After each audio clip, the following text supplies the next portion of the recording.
Greetings, everyone. I'm Eric Mackey, and I'm one of your trainers for DESE's PBIS Academy. This video is focused on considering your existing data sources and planning outcomes.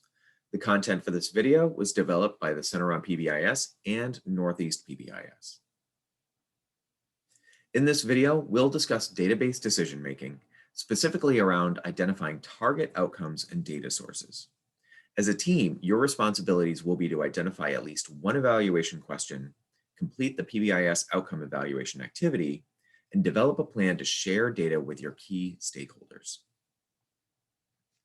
This module is focused on the Getting Started step number 8, developing database procedures for monitoring. We want you to be familiar with 4 key steps when selecting, monitoring, and evaluating your school-wide PBIS efforts, including developing your evaluation questions, identifying your indicators or measures, developing methods for collecting and analyzing indicators, and making decisions and action planning around what you learned from your analysis of those indicators. The first step is to develop your evaluation questions. The simplest way to do that is to identify what it is that you want to know. Right now, we're focused on Tier 1, so it's school-wide. Think about your school's most important desired outcomes. Maybe your school is focused on attendance, student engagement, progression onto the next grade, school climate. Sometimes it's helpful to look at your school and district improvement plans to identify what those desired outcomes are. In this example here, the team wanted to know whether students are attending school virtually, when and where undesirable behaviors are occurring, and whether their school is making progress in implementing PBIS to fidelity. Once you have identified the outcomes you're seeking, then you can go find the data. Schools capture lots of data, such as grades, attendance, and rates of referrals. If your outcomes are related to those topics, you may already be gathering that data. You likely are. No need to create new data collection systems.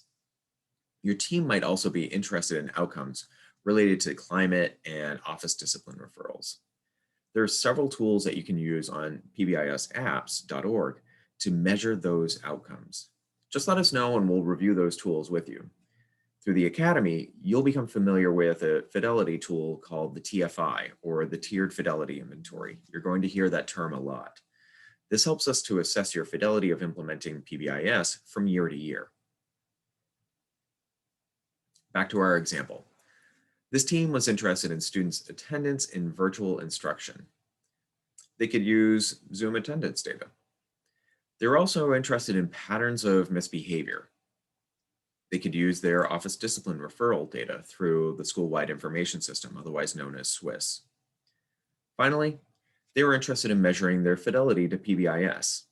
They decided that they could use the Tiered Fidelity Inventory. The third step is to identify how and when information should be gathered. This is where a lot of database decision-making falls apart, as there often isn't a plan in place to make sure that the data is actually pulled together and reviewed. It may just sit there waiting for someone to do something with it. For instance, with regards to student behavior, this team will have teachers complete office discipline referrals on a daily basis.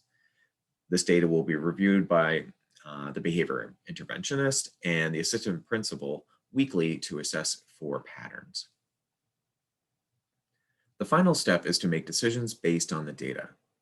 Sticking to the office discipline referral example, the assistant principal will pull all the data together in advance and present that data in a summary form on a monthly basis. The team will identify a solution based on that data and create a specific documented plan for how that solution will be executed. Both the data and the solution will be shared with staff, students, and families. Given that this is a Tier 1 universal, there won't be any individual names to worry about. Now it's your turn. Please meet as a team and identify what outcomes you would like to examine. And identify what data you already have and what data you need. Then complete the outcome evaluation template and submit that via the Canvas system. Thank you for taking the time to review this video focused on existing data sources and planning outcomes. Please feel free to reach out to your trainers if you have any questions or would like support in completing your team tasks.